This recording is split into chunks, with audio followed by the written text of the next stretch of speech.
अस्सलाम वालेकुम and welcome to art and crafty channel. कैसे हैं आप सब लोग? I hope you all are doing fit and fine.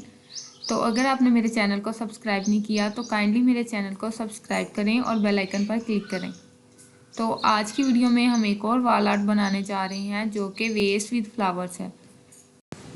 I think it's an amazing idea to make your wall beautiful and decorative. So let's start.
I hope you like it. Thank you so much for your support. इसी तरह मेरी videos को ज़्यादा से ज़्यादा share करें और comment करना ना भूलें।